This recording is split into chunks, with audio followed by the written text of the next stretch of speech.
ವಿರುದ್ಧ ಅದನ್ನೇ ನಾವು 12ನೇ ಶತಮಾನದಲ್ಲಿ ಮಾನವ ಅಸಮಾನತೆ, ಅಸ್ಪೃಶ್ಯತೆ ತಾರಕಕ್ಕಿದ್ದು ಶತಮಾನಗಳ ಕಾಲ ಒಂದು ವರ್ಗವನ್ನು ನಿರಂತರವಾಗಿ ಶೋಷಿಸುತ್ತಿದ್ದಂತಹ ಸಂದರ್ಭದಲ್ಲಿ ಮಾನವ ಸಮಾನತೆಯ ಸಂದೇಶವನ್ನು ಬಸವಣ್ಣನವರು ಸಾರಿದರು. ಇದು ಬಹಳ ಗಂಭೀರವಾದಂತಹ ಸಂದರ್ಭದಲ್ಲಿ ಎಂತಹ ಕೆಚ್ಚದೆ ಇತ್ತು ಅಂತ ಹೇಳಿದರೆ, ಕೆಲವರು ಮನುಷ್ಯರೇ ಅಲ್ಲ ಅಂತ ಪರಿಗಣಿಸಿ ಅವರ ಮೇಲೆ ಎಲ್ಲ ರೀತಿಯ ಶೋಷಣೆ ಧರ್ಮಸಮ್ಮತ ಅಂತ ತಿಳಿದುಕೊಂಡಿದ್ದ ಕಾಲದಲ್ಲಿ ಪ್ರವಾದಿಗಳು ಮತ್ತು ಆ ಸಂದರ್ಭದಲ್ಲಿ ಬಸವಣ್ಣನವರು ಅದನ್ನು ಬಹಳ ಉಗ್ರವಾಗಿ ಪ್ರಬಲವಾಗಿ ವಿರೋಧಿಸಿದರು. ಇವತ್ತೆಲ್ಲ ನಾವು ಧರ್ಮ ಜಾತಿಗಳ ಆಧಾರದಲ್ಲಿ ಖರ್ಚಾಗುತ್ತಿರುವುದನ್ನು ಕಾಣ್ತಾ ಇದ್ದೇವೆ. ಇದು ನಮ್ಮ ಮಹಾಪುರುಷರ ಬಗ್ಗೆ, ನಮ್ಮ ಧರ್ಮಗಳ ಬಗ್ಗೆ, ಆ ಧರ್ಮ ನೀಡುವಂತಹ ಶಿಕ್ಷಣಗಳ ಬಗ್ಗೆ ನಮ್ಮಲ್ಲಿ ಕೊರತೆ, ಅಧ್ಯಯನದ ಕೊರತೆ, ಅದನ್ನು ತಿಳಿದುಕೊಳ್ಳುವ ಸಾಮರ್ಥ್ಯ ಇಲ್ಲ ಎಂಬ ಕಾರಣಕ್ಕಾಗಿ ಅದನ್ನು ನಾವು ಒಪ್ಪಿಕೊಳ್ಳಬೇಕು. ಧರ್ಮಕ್ಕೆ ನಿಜವಾದ ಅರ್ಥವನ್ನು ಕಲ್ಪಿಸಿಕೊಂಡರು ಬಸವಣ್ಣನವರು. ಧರ್ಮ ಅಂತ ಹೇಳಿದರೆ ಜಾತೀಯತೆ ಅಲ್ಲ. ಆಶಯ ನುಡಿಗಳನ್ನು ಹೇಳುವಾಗ ಶ್ರೀಗಳು ಹೇಳಿದರು, ಬಸವಣ್ಣನವರು ಒಂದು ವಿಶ್ವಮಾನವ ವಚನ. ಇವನಾರವ ಎಂದೆನಿಸದಿರಯ್ಯ,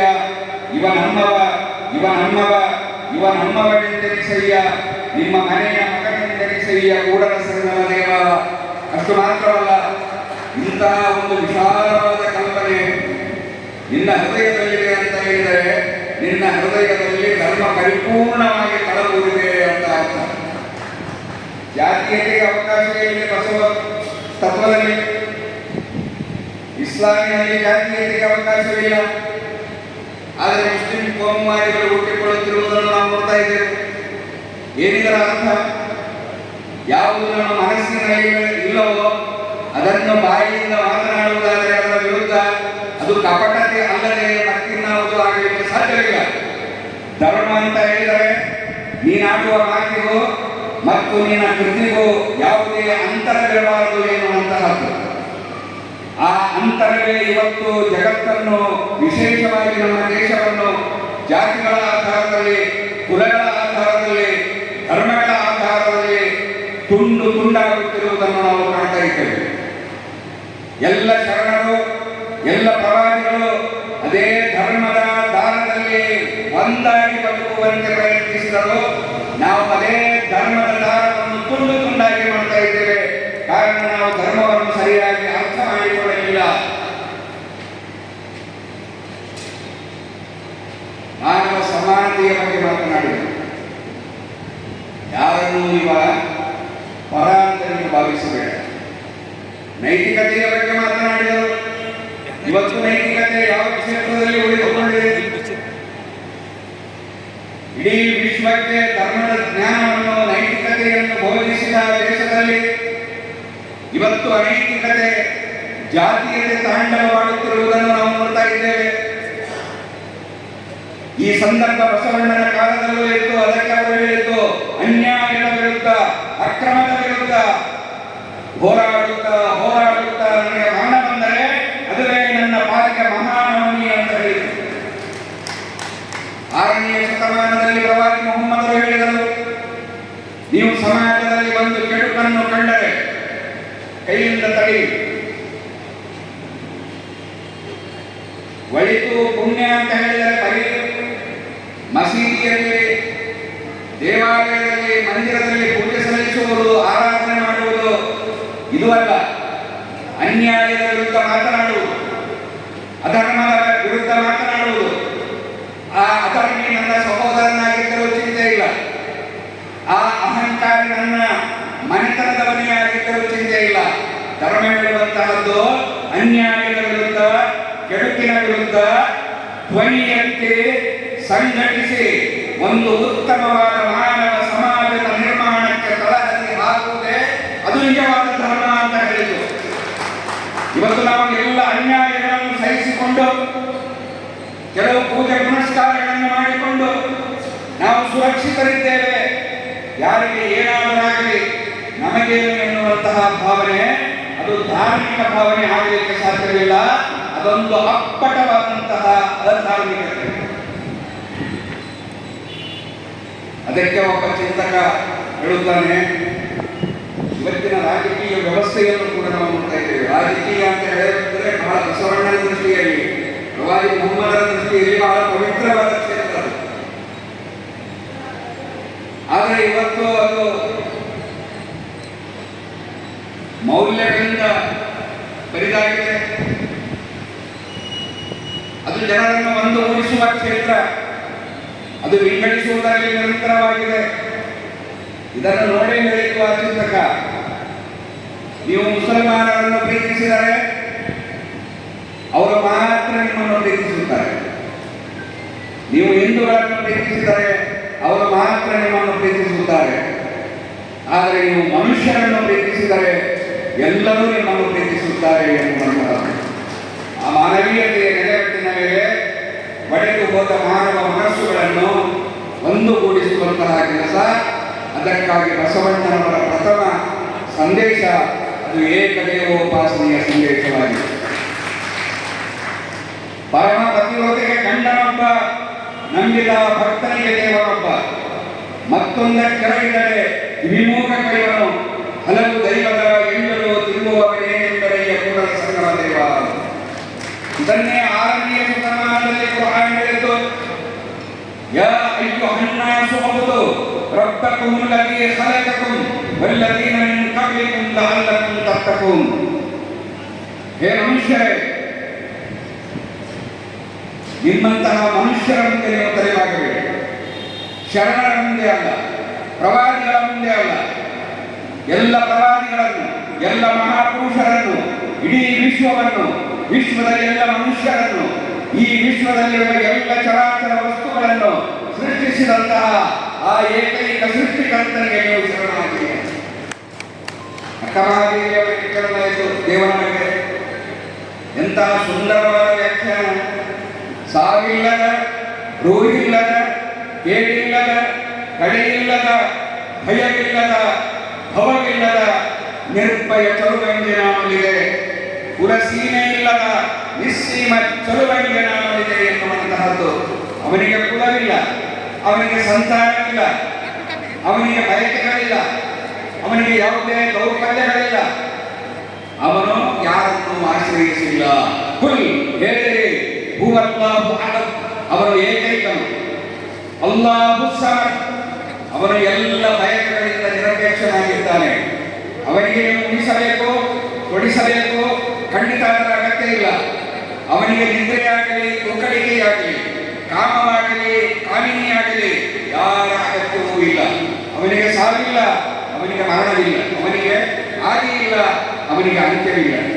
ಇಲ್ಲಿರುವಂತಹ ಗೌರವಾನ್ವಿತ ಸ್ವಾಮೀಜಿಗಳಿಗೆ, ನಮ್ಮ ಶಿರೂರಿನ ಡಾಕ್ಟರ್ ಬಸವಲಿಂಗ ಮಹಾಸ್ವಾಮೀಜಿಗಳ ಪರಿಚಯ ಇರುವುದು.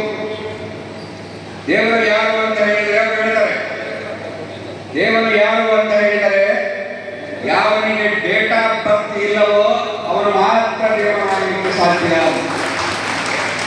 ನೋಡಿ, ಬಸವ ಉತ್ಸವ ಅಂತ ಹೇಳಿದ್ರೆ ಬಸವಣ್ಣನ ಎಲ್ಲ ಸಮಗ್ರ ಅಧ್ಯಯನ ವಚನಗಳನ್ನು ಮಾಡಿದಾಗ ಬಸವಣ್ಣನಿಗೆ ಸಾಷ್ಟಾಂಗಬೇಕು ಬಂದಂತದೆ. ಆದರೆ ಬಸವಣ್ಣನಿಗೆ ಡೇಟ್ ಆಫ್ ಬರ್ತ್ ಇದೆ, ನಾವು ಆರಾಧಿಸುವುದಿಲ್ಲ, ಅನುಸರಿಸುವುದಿಲ್ಲ. ಪ್ರವಾದಿ ಮೊಹಮ್ಮದರ ಇಡೀ ಬದುಕನ್ನು ನೋಡಿದಾಗ ಅವರು ತಮಗಾಗಿ ಬದುಕಲಿಲ್ಲ, ಮಾನವ ಕುಲಕ್ಕಾಗಿ ಬದುಕಿದರು. ಅದನ್ನು ನೋಡಿದಾಗ ಅವರಿಗೆ ದೀರ್ಘದಂಡ ನಮಸ್ಕಾರ ಆಗಬೇಕು ಅಂತ ಅನಿಸುತ್ತದೆ. ಆದರೆ ಪ್ರವಾದಿ ಮೊಹಮ್ಮದರಿಗೂ ಡೇಟ್ ಆಫ್ ಬರ್ತ್ ಇದೆ.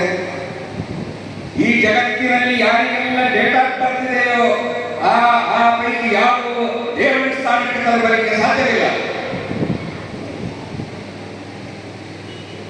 ಇದನ್ನೇ ಬಸವಣ್ಣನವರು ಬಹಳ ಅದ್ಭುತವಾದಂತಹ, ನೇರವಾದಂತಹ ನುಡಿಗಳ ಮೂಲಕ ಈ ಸಮಾಜದಲ್ಲಿದ್ದಂತಹ ಆ ಅನಿಷ್ಟವನ್ನು ಹೋಗಲಾಡಿಸಲಿಕ್ಕೆ ಪ್ರಯತ್ನಿಸಿದರು. ಮಾನವ ಸಮಾನತೆಯ ಬಗ್ಗೆ ಮಾತನಾಡಿದರು, ನೈತಿಕತೆ, ಹರಿವ ಹಾವಿನಂತೆ ಉರಿಯ ಕೆನ್ನಾಳಿಗೆ ಗಂಗೆ ಸುರಗಿಯ ಮನೆಗಂಗೆ. ಆದರೆ ಬಂದ ಕಂಜುವೆ ಬಂದ ಕಳುಕುವೆ ಪರಧನ ಪರಸತಿ ಎಂಬ ಜೂಜಿಗಂಜುವೆ ಕೂಡಲ ಸಂಗಮ ದೇವ. ಈ ಮೌಲ್ಯ ಖಂಡಿತವಾಗಿ ನಾನು ಬದುಕಿನಲ್ಲಿ ಅಳವಡಿಸಿಕೊಂಡರೆ ನಾನು ಒಬ್ಬ ಸಾಮಾನ್ಯನಾಗಿದ್ದರೂ ದೇಶಕ್ಕೆ ಸಮಾಜಕ್ಕೆ ಉಪಕಾರಿಯಾಗುತ್ತೇನೆ. ನಾನು ದೊಡ್ಡ ಅಧಿಕಾರದಲ್ಲಿದ್ದರೂ ಕೂಡ ನನ್ನ ಅಧಿಕಾರದ ವ್ಯಾಪ್ತಿ ಎಲ್ಲಿಯ ತನಕಿದೆ ಅಲ್ಲಿಯ ತನಕ ಪರಿಶುದ್ಧತೆಯನ್ನು ನನಗೆ ತಿಳಿಸಲಿಕ್ಕೆ ಸಾಧ್ಯವಾಗುತ್ತದೆ. ಮೌಲ್ಯಗಳಿಂದ ತುಂಬಿದ ವ್ಯಕ್ತಿಯ ನಿರ್ಮಾಣವಾಗಬೇಕು, ಮೌಲ್ಯಗಳಿಂದ ತುಂಬಿದ ಒಂದು ಸಮಾಜದ ನಿರ್ಮಾಣ ಆಗಬೇಕು, ಮೌಲ್ಯಗಳಿಂದ ತುಂಬಿದಂತಹ ಒಂದು ರಾಜಕೀಯ ಅಸ್ತಿತ್ವದಲ್ಲಿರಬೇಕು ಎನ್ನುವಂತಹದ್ದು ಬಸವಣ್ಣನ ಆಶಯವಾಗಿತ್ತು.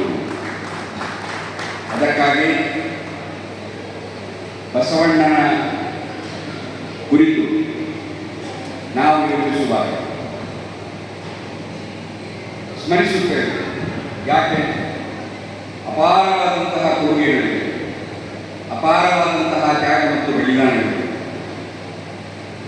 ನಾನು ಒಬ್ಬ ಮುಸ್ಲಿಂ ಆಗಿ ಇಸ್ಲಾಮಿನಲ್ಲಿರುವಂತಹ ಮತ್ತು ಬಸವ ಧರ್ಮದಲ್ಲಿರುವಂತಹ ಬಹಳಷ್ಟು ವಿಷಯಗಳಲ್ಲಿರುವಂತಹ ಸಾಮ್ಯತೆಗಳನ್ನು ಅರಿತಿದ್ದೇನೆ. ಅದನ್ನೆಲ್ಲ ವಿವರವಾಗಿ ಹೇಳುವಂತಹ ಸಮಯ ಇದಲ್ಲ. ಆದ್ದರಿಂದ ಕೊನೆಯದಾಗಿರುವಂಥ ಮಾತು ನಾನು ಇಲ್ಲಿ ಹೇಳುತ್ತಿರುವುದು, ನೀವು ಬಸವಣ್ಣನವರ ಎಲ್ಲ ಸಮಕಾಲೀನ ಅವರ ಪೂರ್ವ ಬಂದಂತಹ ಎಲ್ಲರ ಜೀವನದ ಪ್ರವಾದಿಗಳ ಮೌಲ್ಯಗಳನ್ನು ನಾವೆಲ್ಲ ಅಧ್ಯಯನ ಮಾಡಿದಾಗ ನಮಗೆ ಒಂದು ಮಾತು ಗೊತ್ತಾಗ್ತದೆ. ನಾವೆಲ್ಲ ಮನುಷ್ಯರು, ಒಬ್ಬ ದೇವರ ಸೃಷ್ಟಿಗಳು, ಒಂದೇ ತಂದೆ ತಾಯಿಯ ಮಕ್ಕಳು. ನಮ್ಮ ಬಣ್ಣಗಳು ಬೇರೆ, ರೂಪಗಳು ಬೇರೆ, ಆಹಾರ ಪದ್ಧತಿ ಬೇರೆ, ಪೂಜಿಸುವಂತಹ ವಿಧಿವಿಧಾನಗಳು ಬೇರೆ. ಇದು ಯಾವುದೂ ನಮ್ಮ ಐಕ್ಯತೆಗೆ ಧಕ್ಕೆತೆಯನ್ನು ತರಬಾರದು. ಮನುಷ್ಯನೆಂಬ ನೆಲೆಯಲ್ಲಿ ಪ್ರೀತಿಸುವ ಆ ಹೃದಯ ವೈಶಾಲ್ಯತೆ ನಮಗೆ ಬಸವ ತತ್ವದಲ್ಲಿ ಸಿಗುತ್ತದೆ. 6ನೇ ಶತಮಾನದಲ್ಲಿ ಇದ್ದಂತಹ ಪ್ರವಾದಿಗಳು ಅದನ್ನೇ ಹೇಳಿದ್ದು, ಭೂಮಿಯ ಮೇಲೆ ಇರುವವರ ಮೇಲೆ ನೀವು ಕರುಣೆ ತೋರಿರಿ, ಆಕಾಶವನ್ನು ನಿಮ್ಮ ಮೇಲೆ ಕರುಣೆ ತೋರುತ್ತಾರೆ. ಈ ಕರುಣೆ ವ್ಯಾಪಕವಾದಾಗ ಖಂಡಿತವಾಗಿ ಮಳೆಯೂ ಸಕಾಲಕ್ಕೆ ಬರ್ತದೆ, ಬೆಳೆಯೂ ಸಮೃದ್ಧವಾಗಿ ಬೆಳೆದು ಬರ್ತದೆ. ಎಲ್ಲರೂ ಸುಖ ಮತ್ತು ಶಾಂತಿಯಿಂದ ನಾವೆಲ್ಲ ಬದುಕಲಿಕ್ಕೆ ಸಾಧ್ಯ. ಕೊನೆಗೆ ಒಂದು ಮಾತು, ನಾವೆಲ್ಲ ಈ ಲೋಕವನ್ನು ಬಿಟ್ಟು ಹೋಗಬೇಕು, ದೇವರ ಮುಂದೆ ಉತ್ತರ ಕೊಡಬೇಕು. ಈ ವಿಶ್ವಾಸದಲ್ಲಿ ನನಗೆ ನಂಬಿಕೆ ಇದೆ, ಮತ್ತೊಬ್ಬನಿಗೆ ನಂಬಿಕೆ ಇಲ್ಲದೇ ಇರಬಹುದು. ಇದು ಚರ್ಚೆಯ ವಿಷಯ ಅಲ್ಲ. ಆದರೆ ಸಾಮಾನ್ಯವಾಗಿ ನನಗೆ ಇಲ್ಲಿಂದ ಬಂದಿದ್ದೇನೆ, ಯಾಕಾಗಿ ಬಂದಿದ್ದೇನೆ, ಮತ್ತೆ ಎಲ್ಲಿಗೆ ಹೋಗಬೇಕು, ಅಲ್ಲಿ ಏನಾಗಲಿಕ್ಕಿದೆ, ಇರುವ ತನಕ ಉತ್ತಮ ಕರ್ಮಗಳನ್ನು ಮಾಡೋಣ. ನನ್ನಿಂದ ಯಾರಿಗೂ ಒಳ್ಳೆಯದನ್ನು ಮಾಡುವಷ್ಟು ಹೃದಯವಂತಿಕೆ ಇಲ್ಲ ಅಂತ ಹೇಳಿದರೂ ಸರಿ, ಆದರೆ ಯಾರಿಗೂ ಕೆಟ್ಟದ್ದನ್ನು ಮಾಡಲಾರೆ ಎಂಬ ಪ್ರಜ್ಞೆಯೊಂದಿಗೆ ಸಾಕು.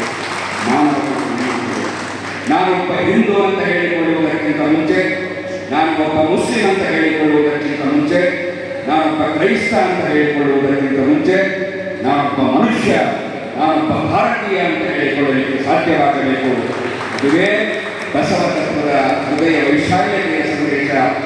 ಈ ಉತ್ಸವದ ಮೂಲಕ ಈ ನಾಡಿನಾದ್ಯಂತ ಈ ಸಂದೇಶ ವ್ಯಾಪಕವಾಗಿ ಬೆಳೆದು ನಮ್ಮಲ್ಲಿರುವಂತಹ ಜಾತೀಯತೆ, ಸಂಕುಚಿತತೆ ನಿರ್ಮೂಲನೆ ಆಗಿ ಒಂದು ಸಮೃದ್ಧ ಕರ್ನಾಟಕ ಅಂತ ಹೇಳಿದರೆ ಇಲ್ಲಿರುವ ಎಲ್ಲ ಜಾತಿ ಧರ್ಮದವರು ನಾವೆಲ್ಲ ಒಬ್ಬ ದೇವರ ಸೃಷ್ಟಿಗಳು, ಒಂದೇ ತಂದೆ ತಾಯಿಯ ಮಕ್ಕಳು ಎನ್ನುವಂತಹ ಸಹೋದರ ಭಾವನೆಯಿಂದ ಬದುಕಲಿಕ್ಕೆ ಈ ಉತ್ಸವ ಒಂದು ಮೈಲಿಗಲ್ಲಾಗಲಿ ಅಂತ ಆಶಿಸುತ್ತಾ